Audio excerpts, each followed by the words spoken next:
In the previous episode, we explored something simple but profound.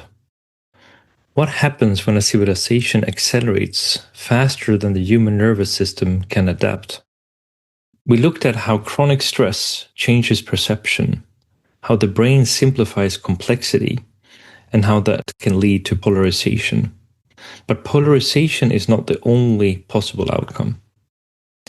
Today, I want to move one layer deeper into relationships, into masculine and feminine dynamics, and ultimately into a question about the future of our civilization. Not which side wins, but whether we can learn to integrate. Welcome to 34O.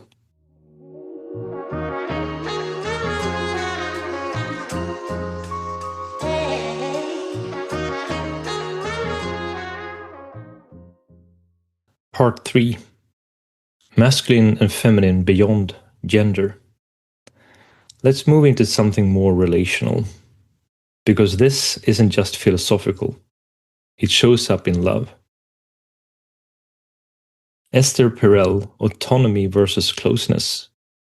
Psychotherapist Esther Perel has spent decades studying desire and modern relationships. And one of her core insights is this. Modern relationships expect both deep closeness and sustained desire. And those two don't always move in the same direction. Because closeness thrives on safety, predictability, stability, familiarity. Desire, on the other hand, often thrives on mystery, autonomy, difference, and unpredictability. In traditional societies, roles were clearer, often rigid, sometimes oppressive, but clear. In modern egalitarian relationships, roles are more fluid, which is beautiful, but it creates a paradox. When both partners are equal, autonomous, self-actualized individuals, where does the tension come from? Where does the polarity come from? Esther doesn't argue for hierarchy. She argues that desire requires space, and space requires differentiation.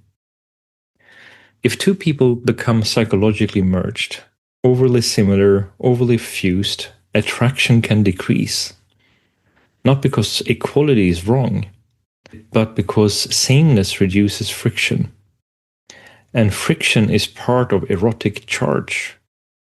Anyone who has been in a long-term relationship recognizes this tension.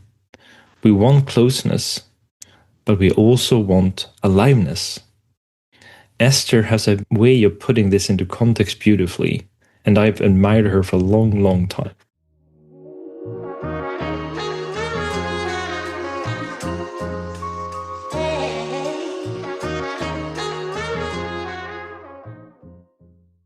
David Data and the energetic polarity.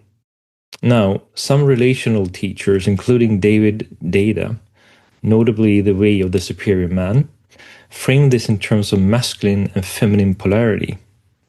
His work is debated, sometimes misunderstood, sometimes oversimplified. But the core insight is interesting.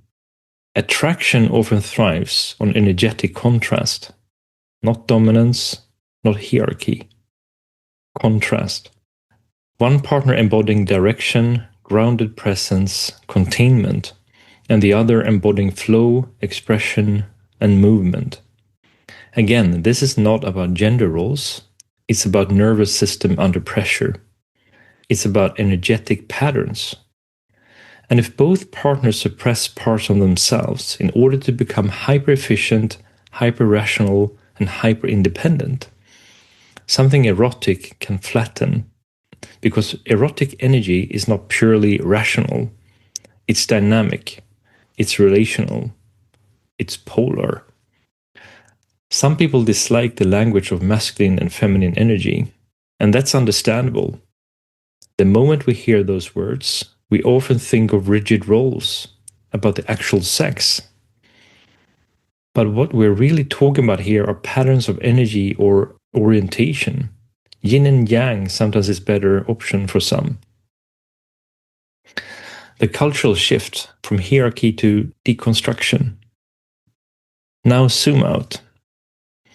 Development philosopher Ken Wilber proposes that human consciousness evolves through recognizable stages. Very simplified: tribal, mythic; traditional or hierarchical; modern and rational; postmodern, pluralistic; integrative and systemic. In traditional stages, hierarchy is unquestioned. In modern stages, hierarchy is rationalized. In postmodern stages, hierarchy is deconstructed. And that deconstruction has been incredibly important. It has challenged oppressive system. It has questioned power structures. It has expanded equality. But Wilber argues something critical. After deconstruction must come integration. Because if we only deconstruct, we dissolve structure. And without structure, systems fragment. One of the most interesting questions of our time may not be whether old systems were right or wrong, but whether we know how to move beyond them without collapsing structure altogether. Ken Wilber also introduced a framework that helps explain why these conversations often become so confusing. He suggests that reality can be viewed through 4 different perspectives, often called the 4 quadrants. The first quadrant is the interior individual, our inner experience, thoughts, emotions, meaning. The second is the exterior individual, observable behavior and biology, what we do, how the body functions. The third quadrant is the interior collective, culture, shared values, language, norms, and narratives. The fourth is the exterior collective, systems, institutions, economies, laws, and technologies. And that's a really good example. If you envision a football match, and there's a collective, but there's obviously one person that has to score. And the person scoring, you can look at that inner experience, what's going through his or her mind, and what the feeling is. And then that person can also then see and observe what happens around that person. The interior and exterior collective then is sort of what happens with the team. What do they feel? Or the entire arena or the TV spectators. It sort of takes it into that context. So Wilber's point is simple but powerful. If we only look at one quadrant, we misunderstand reality. For example, polarization can be explained in many ways. Psychologically, through stress and nervous system activation, culturally through narratives and identity, systemically through media algorithms, institutions, and incentives, individually through personal wounds and emotional patterns. All of these are true at the same time. Integration begins when we learn to see across the quadrants rather than fighting over which single explanation is correct. In that sense, integration is not about choosing the right side of an argument. It's about learning to see the whole system.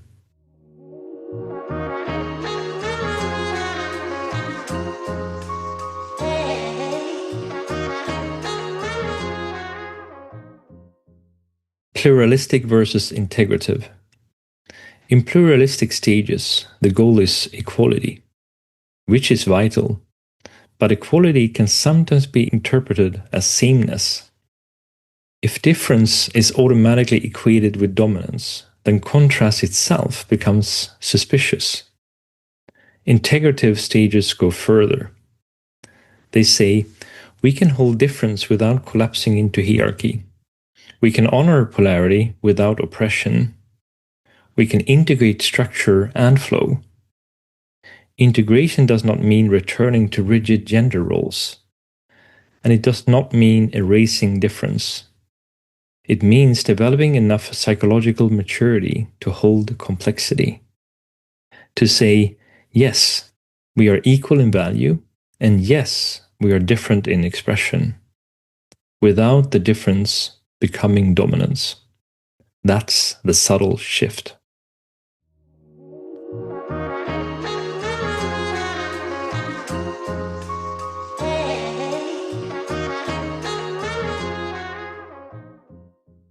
energetic imbalance individually.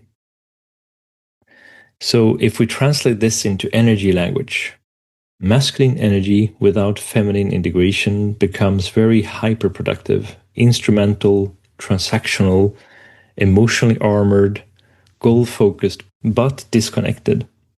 You see this in people who can build companies, deliver results, lead teams, but struggle with vulnerability, struggle with softness, struggle with rest. And feminine energy without masculine integration becomes diffuse, uncontained, reactive, overly relational without boundaries, intuitive but directionless.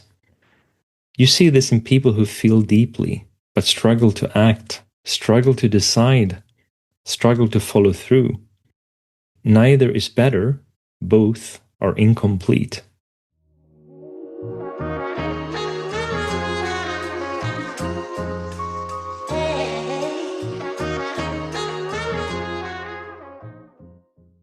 Individually and collectively. Individually, integration means accessing both, being able to lead and feel, act and reflect, set boundaries and stay open, build and soften.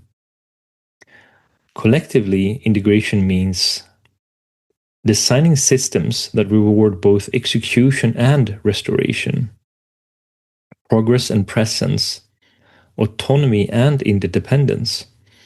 Because if a society only rewards output, it will slowly suppress relational depth.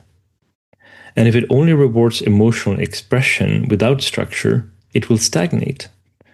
Integration is not compromise, it's synthesis. So there's a strong bridge forward. Maybe the question isn't, should men be more feminine? Should women be more masculine? Maybe the question is, how do we become whole enough to access both without fear? And how do we design cultures that don't punish integration? Because integration requires safety.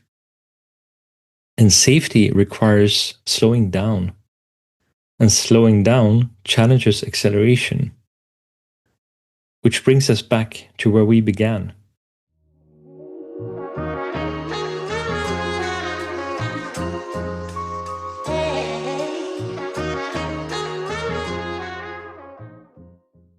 Part 4: Systems, Power, and Historical Structure.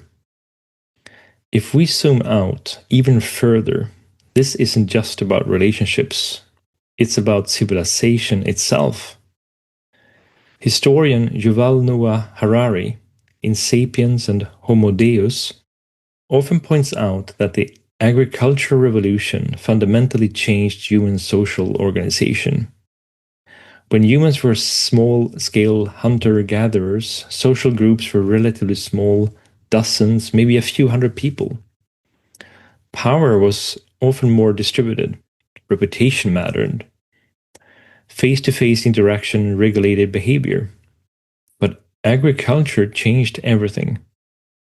Suddenly you had stored surplus, property, land ownership, inheritance, population growth, larger settlements.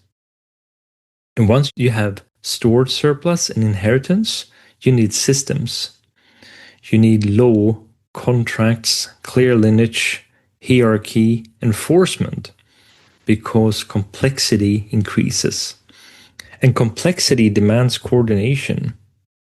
So centralized systems emerged not because humans were evil, but because scale required structure. You cannot run a city of 100,000 people with the same informal trust mechanisms as a tribe of 100. So religion, law, and ideology began functioning as what we would call stabilizing technologies.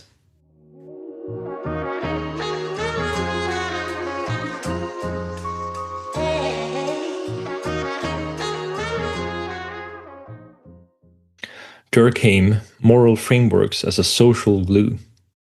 Sociologist Emile Durkheim argued in the Elementary Forms of Religious Life that religion and later secular moral systems function as social glue. not primarily as metaphysical explanations, but as cohesion mechanisms, shared rituals, shared stories, shared norms. These create what Durkheim called collective effervescence, a shared emotional field that binds individuals into society. Without shared moral frameworks, societies fragment. So law, religion, ideology, these are not inherently oppressive. They are tools for coordination. They stabilize expectations. They reduce uncertainty. They create predictable order. And predictable order lowers threat. And that's important. Structure lowers chaos, but structure also introduces rigidity.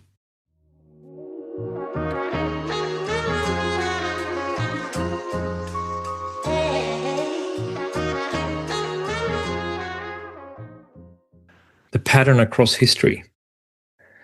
So there's a recurring pattern in civilization. As complexity increases, structure increases. As structure increases, hierarchy increases. As hierarchy increases, rigidity becomes more likely. Because once a system exists to stabilize society, it begins to protect itself. Institutions that began as coordination tools can become identity markers. And once identity fuses with institution, flexibility decreases.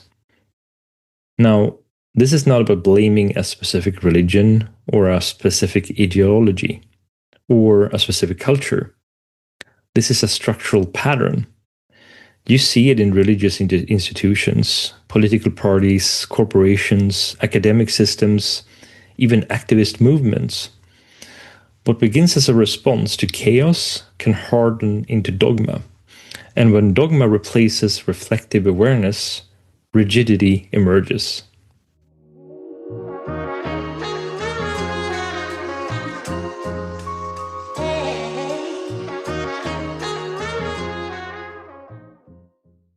Structure without reflection becomes control. Structure is necessary. Without structure, systems dissolve. But when structure detaches from reflective awareness, from the capacity to adapt, question, evolve, it becomes control. Control without reflection becomes repression.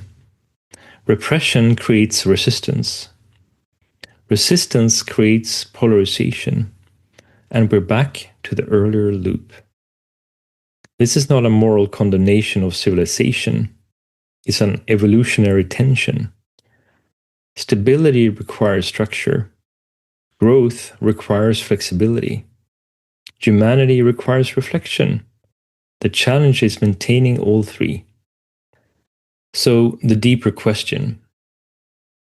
It isn't about which religion oppressed more, or which ideology failed, or which system is guilty.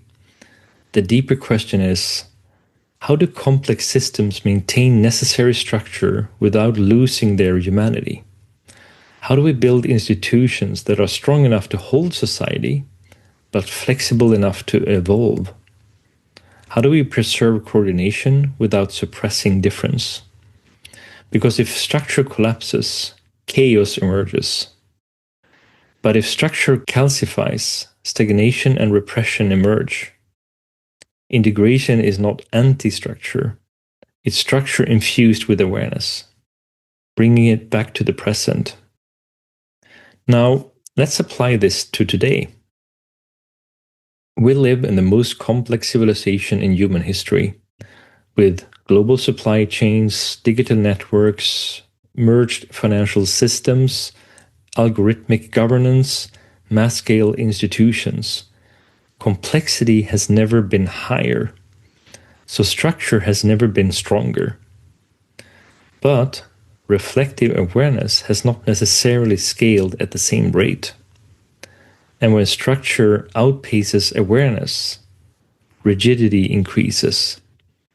And rigidity under stress breeds polarization, which brings us back again to integration, not as ideology, but as civilization maturity.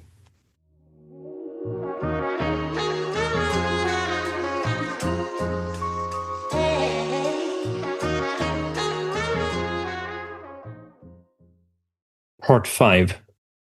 Toward Integration, a Sustainable Model. We talk a lot about environmental sustainability today. Climate, energy systems, resource depletion, biodiversity, and that's essential. But there's another layer of sustainability we rarely discuss. Psychological sustainability, relational sustainability, civilizational sustainability. Psychiatrist Daniel Siegel, in the book The Developing Mind, and later in the book Mindsight, defines mental health in a very simple but profound way. Mental health is integration. He describes integration as the linkage of differentiated parts. In other words, healthy systems are not uniform. They are differentiated, meaning parts are distinct. But they're also linked, meaning parts communicate and coordinate. If parts are fused, there is rigidity. If parts are disconnected, there is chaos. Health exists between chaos and rigidity. That applies to the brain, and it applies to civilization.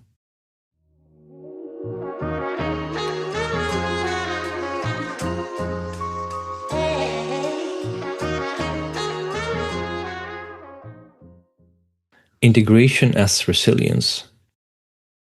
In neuroscience and complexity science, resilience is not about strength. It's about adaptability. A resilient nervous system can activate when needed, deactivate when safe, and move between states fluidly. A resilient ecosystem has diversity, redundance, and independence. It doesn't rely on the rigid pattern, it flexes. So if integration is the linkage of differentiated parts, what does integration mean at the level of civilization?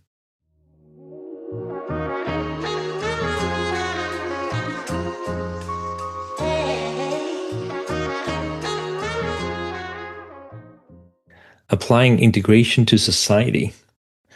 So if we apply Siegel's principle upward, we begin to see something interesting. We don't need sameness. We need differentiation with connection. We need structure plus empathy, progress plus presence, efficiency plus embodiment, autonomy plus connection. Structure without empathy becomes authoritarian. Empathy without structure becomes unstable. Progress without presence becomes burnout. Presence without progress becomes stagnation.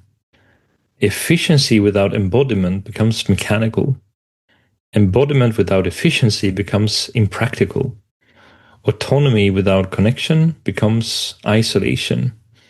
And connection without autonomy becomes fusion. This isn't mystical language, it's system thinking.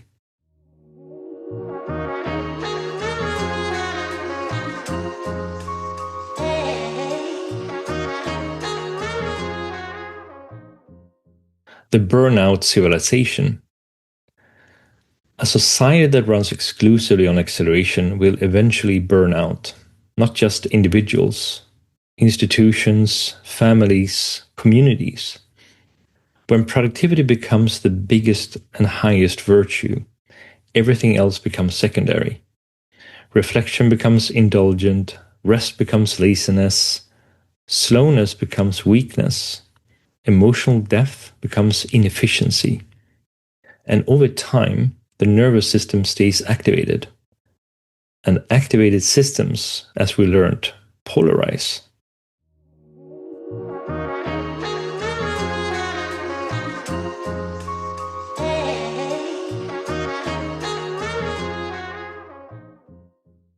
The opposite extreme. But the opposite extreme doesn't work either. A society that runs exclusively on flow, without direction, without structure, stagnates. It loses coordination, it loses momentum, it loses the ability to execute. Integration is not about abandoning structure, it's about balancing it. Ecological analogy. Think about ecosystems. A forest is not dominated by one species. It thrives through interdependence. If one species overtakes everything, the system destabilizes. If there is no organizing structure, it collapses. Civilizations are ecosystems. Psychological cultures are ecosystem. Relationships are ecosystems. They require differentiation and linkage. That is integration.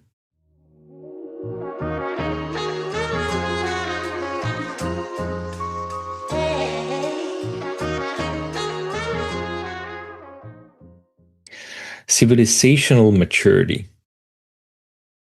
If we think developmentally, individually, and collectively, the question becomes, are we capable of holding complexity?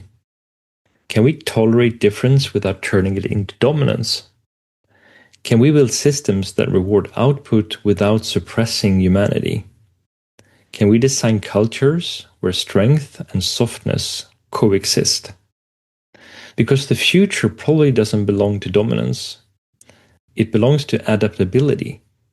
And adaptability requires integration.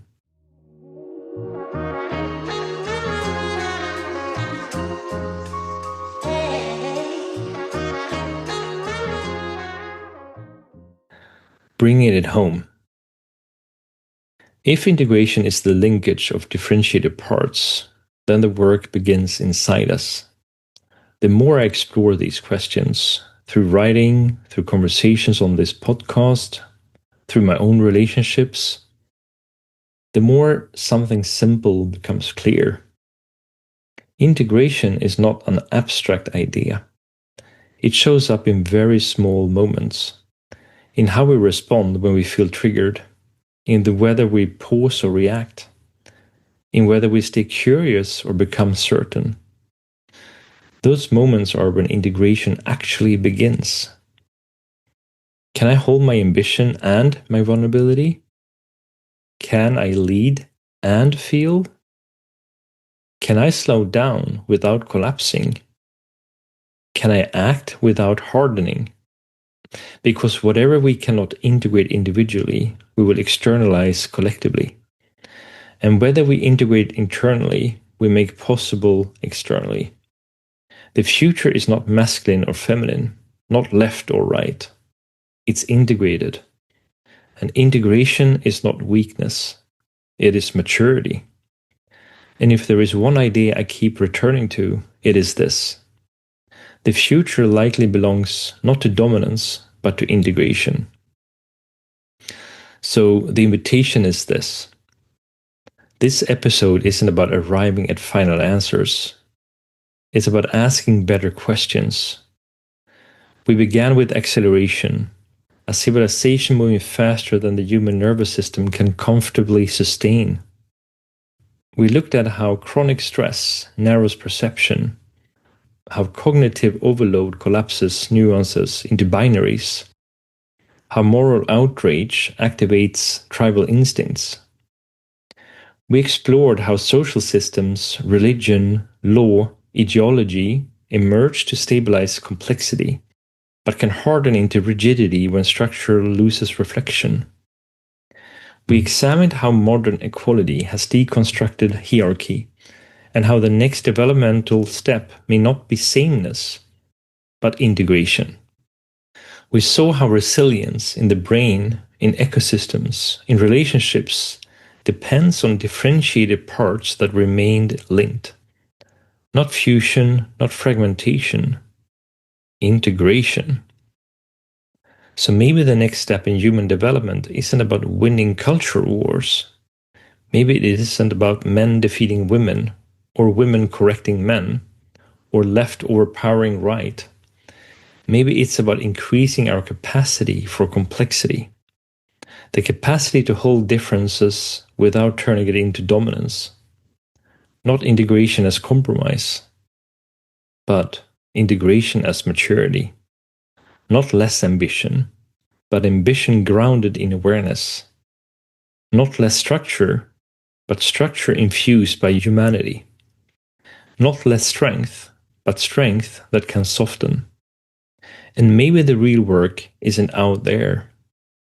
Maybe it begins inside each of us, in how we regulate our nervous system, in how we respond instead of react, in how we choose curiosity over certainty, in how we allow ourselves to feel without collapsing and act without hardening. Because whether we cannot integrate within ourselves, we will project onto the world. And whatever we learn to integrate within ourselves, we make possible collectively. This isn't about choosing sides. It's about choosing wholeness. And wholeness is not passive. It's disciplined. It's conscious. It's courageous. So wherever you're listening from, in a relationship, in a moment of conflict, in a season of ambition, in a season of doubt, the invitation is simple.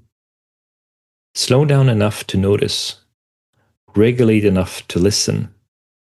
Differentiate without disconnecting. Link without losing yourself. Because the future does not belong to dominance. It belongs to integration. And the more I explore these questions, through writing, through conversations, through relationships, the more I realize something simple.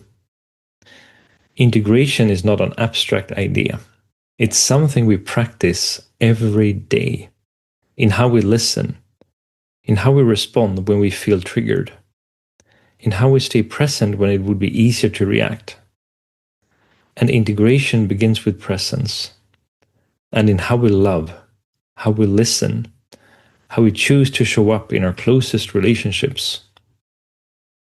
If there is one thread connecting these recent reflections on the podcast, it might be this. Healing begins inside us. When we face self-doubt with awareness instead of judgment, we create the possibility of self-love.